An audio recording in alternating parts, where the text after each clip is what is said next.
everyone, welcome back or welcome to my channel. My name is Savannah and today we're back in Prehistoric Kingdom in Bridgeview Park. If you missed episode 1 where we did the entrance, Bridgeview Park is our industrial, kind of based on a prison, maybe like a canning yard kind of building type vibe. That's what I'm going for. I talk about it a lot in the first video, but to quickly recap, I was just thinking about, what would be the most secure buildings to build a dinosaur park in, and my mind went straight to prison or prison yard. So that's where I kind of came up with the idea. So in our first episode, we kind of worked on the entrance area, and now we're adding our very first dinosaur, which you can see here is a Brachiosaurus. It is a bit of a bigger ticket animal for the front of a park. However, I just wanted to jump right into it. I don't really have a reason why I picked Brachiosaurus. Or anything like that. I just wanted to build for a bigger dinosaur. I haven't built an exhibit for them yet, and I thought it would be really cool if these guys were at the front of the park, and as you're walking in through the parking lot, you just see their heads like peeking up over the top of all of the entrance buildings, and that's pretty much exactly how it turns out. So I'm pretty excited about that. What we're working on to start off with is going to be this big, what would be a support area or a holding space for these guys. It's a huge building. As you can see, I have a Brachiosaurus out right here just for size and scale so I can make sure that they would actually fit inside of it. However, if you know me and you know the channel, you know how much I dislike doing interiors. This building will likely stay empty for the duration of the project because I am way more interested and way more inspired and motivated to build outdoor naturalistic exhibits with rocks and trees and things like that. So building facades, no big deal, but I just don't like building interiors. So it's very likely that that's how the building will stay for the entire project. However, my idea for this building is that it would have been like a multi-story, maybe it is, a building that had actual prison cells in it. Maybe it was, don't prisons have like license plate stamping areas or laundry or stuff that prisoners do? I don't know. I'm showing my lack of knowledge on what a prison actually does on the inside of it. But a building like that, they would have obviously done a lot of renovations on it to make it suitable for a dinosaur, suitable for a Brachiosaurus. But then also thinking that this little part that we're working on here, which is concrete with windows on top, this would have been an addition. So I wanted it to really look like the big main square brick building was the original building that was here, and then this other part was added on to make it a viewing area for the guests. Originally, I was thinking of doing not quite a whole interior for this little part, but some signage and things like that for the Brachiosaurus, and I still do plan on adding some of that in the future, although we don't get to it today. I did mention in the first video, the way I kind of want to treat this project is, I'm going to work on big sections of it at a time per episode, but I'm not going to push myself to get everything complete and perfect within an episode because it makes me lose my motivation over time. And so I'm just going to kind of build for 3 or 4 hours or however long it takes to build like a big chunk of stuff. And then I'm going to put it together in an episode and release it. So there still are some finishing touches that need to be put on this exhibit. And that way I can also incorporate any sort of feedback that you guys might have and suggestions on what to add or what to change. So definitely do leave those down in the comment section below because I would love to hear, especially if there's any ideas on how I can fill space in the exhibit or supporting areas. These are such huge animals and they require such a large amount of space that the exhibits absolutely would probably be serviced by keepers getting in Jeeps and driving through the exhibit. But that also means that there's lots of open space, especially for Brachiosaurus. I didn't want to make it like a very heavily forested area because they're big animals and they need to move around. So I tried to keep the landscaping to kind of just different sections of the exhibit and leaving lots of open space for them to wander around. But if you have any ideas for like specifically some, enrichment that I could build to put in there with them, because Prehistoric Kingdom doesn't have any of that in game or a lot of that in game just yet, I would love to hear those ideas. There you can see I was working just on a fence that's going to surround the entirety of the guest viewing area and the ramp leading up to it. Again, just trying to stick with that kind of industrial feeling or theme, I guess, using lots of metal pieces and kind of rust-colored stuff. I am really happy with how this park is turning out, by the way, if I haven't mentioned it before. It's a theme and build style that I haven't really tried before, and I think it's coming together rather nicely, so I'm pretty excited to keep going with it. Now, that being said, I don't actually have a solid plan for what's next. On my to-do list for today, the day that I'm recording this voiceover, is actually to get this video done and out there for you all, and then finish up the Spinosaurus exhibit that I started to build and needed to do in 2 parts, and I'm about like halfway done with part 2. I want to get that finished up and released for all of you, and then I want to jump back into this park and keep building upon whatever would be next. I'm kind of thinking maybe to jump over and decorate that aviary that I kind of put as a placeholder, or to put a completely new animal. I haven't quite decided yet. So again, suggestions and comments and feedback all in the comment section below would be really incredibly helpful to hear what you think might fit best in this park.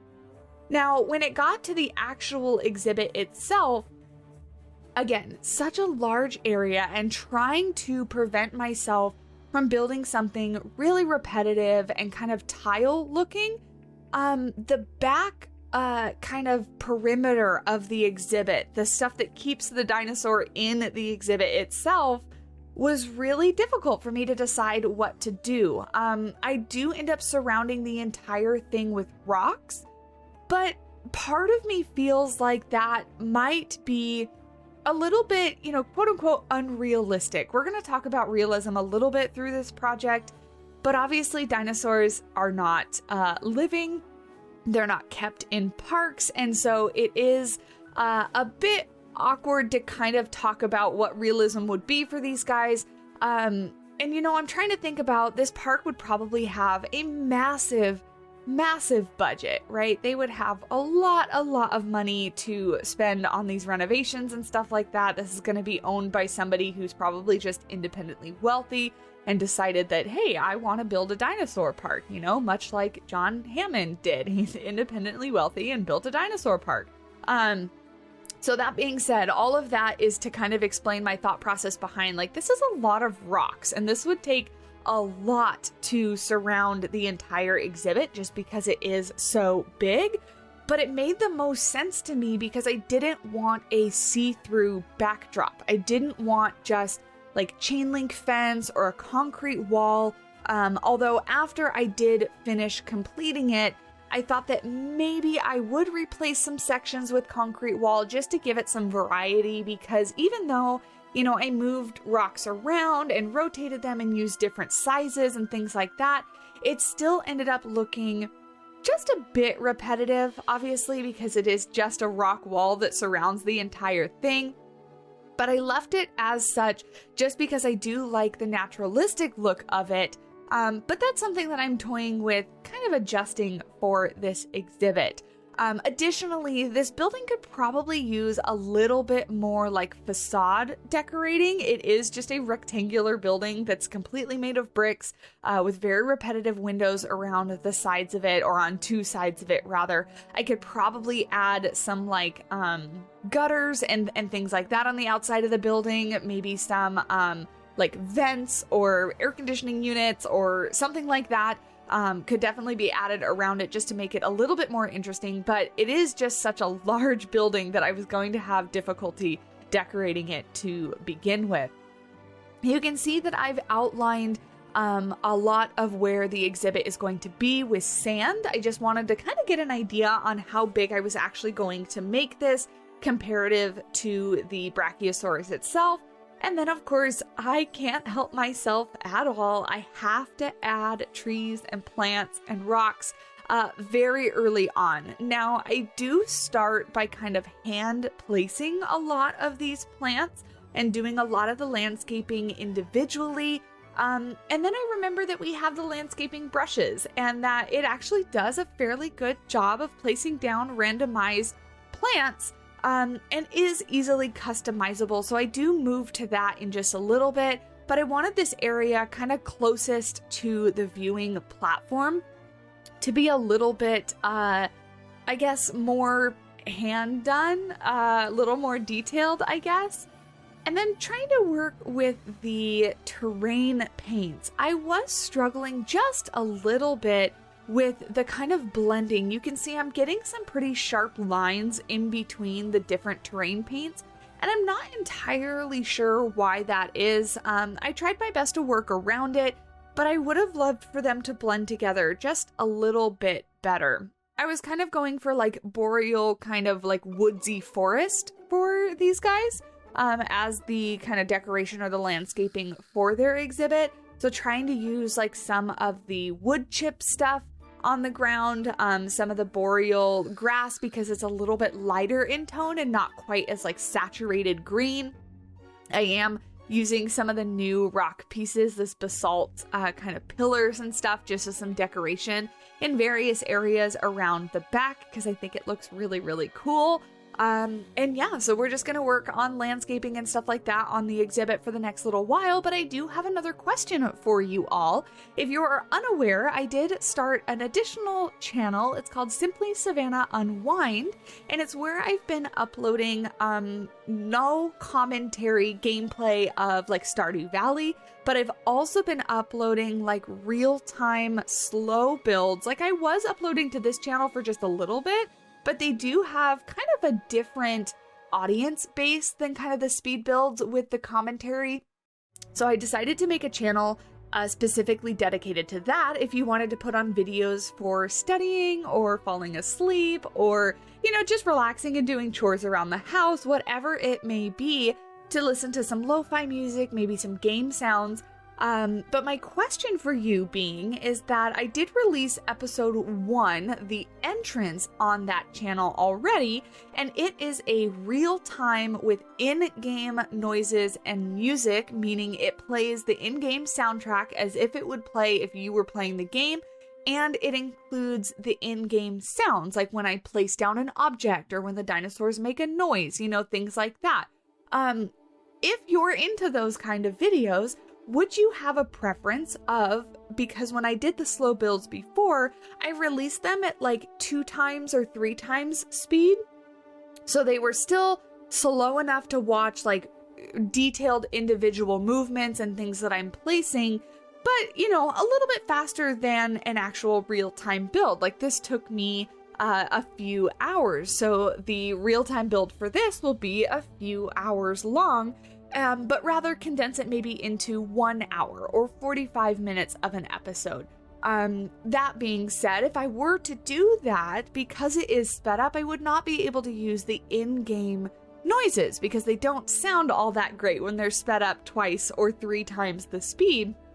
It would simply just be lo-fi music or the game audio, the game soundtrack. But if I were to do that and release episodes over and over and over again, it would probably be the same music repeating over and over again in all of those videos. So all of that is a very long-winded way to get to the question, would you prefer real-time build videos with in-game music and sounds, or slightly sped up, kind of slow builds? Both are going to be with no commentary, just kind of a different style of what you might find interesting. So definitely let me know down in the comment section below. And if you're interested in subscribing to that channel, the link is down in the description box, so you can check that out. Now, back to the build. We are just about a little bit over halfway done, and I'm actually building the keeper entrance here. Originally, I was going to make this like a complete cut in the rock wall. So I deleted some of these rocks and started building this fence underneath it with the intention of deleting all of the rocks that were above this. And then when I kind of took a step back and I looked at it as kind of like a cave entrance, I thought it looked really, really cool. And so I decided to leave the rocks that kind of overhang on top of this. Because I don't know, I think it just looks really cool, like a little secret entrance to this exhibit. But I'm obviously doing just a little bit of safety here just to make sure that, you know, the dinosaurs can't escape. And that was another reason why keeping the rocks above was also part of the plan, or became part of the plan, because it makes it so the Brachiosaurus are very unlikely to be able to kind of fit through this hole underneath the rocks, right? It helps keep it a little bit more secure. So that would be like an electric gate that would swing open, and then they could drive a vehicle into the park. And I either need to build a vehicle or I need to get one off the workshop, because I think that would be a really cool detail. Whether I kind of position it inside the exhibit or just outside the exhibit, because right where that gate is planned to be like a support area for this exhibit and for the keepers, maybe placing down some of the facility buildings that are being added to the game. So that might be in a future episode or so. But yeah, I needed somewhere for the keepers to get into the exhibit. Now, this exhibit, as you can see, is built on a hill. I wanted to make sure that, you know, wherever the dinosaurs are, you could see them, which is much easier with such massive animals. Basically, wherever you go, they are viewable from the platforms. We do add a second platform here very shortly. But my intention was actually to create some elevation in the park itself. And so behind this exhibit, I do end up raising the terrain because I want that part of the park, if we get back there relatively soon, to be raised so that we can maybe add a third viewing area from back there. I thought about adding like a sky ride over this, like a skyfari ride. I thought that might be kind of cool. I need to figure out how to build like a little carriage and whatnot, or is that what they're called? Carriage, vehicle? I don't know what they're called. Like the little pod that you get in a skyfari ride, whatever the heck that is called. Like a gondola? I don't know. That's a lot of words I just threw out there. You pick whichever one you think sounds great. But yeah, a little, like a ride over the top of this to get to the like raised portion behind this exhibit. Because that's another thing I want to keep in mind for this park and for, you know, future Prehistoric Kingdom parks, is that because the exhibits are so spread out, right? They're like entirely like, huge areas. You wouldn't want to walk all that. Like, I guarantee if it was just walking as far as transport goes, like people would see probably the first like 3 exhibits and then just get exhausted, or just not be able to walk the entire park in a day. It just wouldn't be possible. So adding things like monorails or trains or skyfaris or something like that, or like even like a bus, you know, to take from point A to point B, would be necessary in a park like this. So I definitely do want to think about like that type of infrastructure in this park to make it quote unquote as realistic as we can. Obviously, you know, taking realism with a grain of salt because it is a dinosaur park. But I do want to think about stuff like that. And I thought a skyfari might be the coolest thing to add, or I guess the most fun thing for me to build to add. You can see here that I'm working on the fencing, and I'm so pleased with how the pieces are scalable and movable and stuff in this game. You kind of saw when I adjusted like the chain link or the meshing on this, it actually like formed to the shape of the fence, and I didn't have to kind of fiddle with a bunch of little square pieces to get it to fit.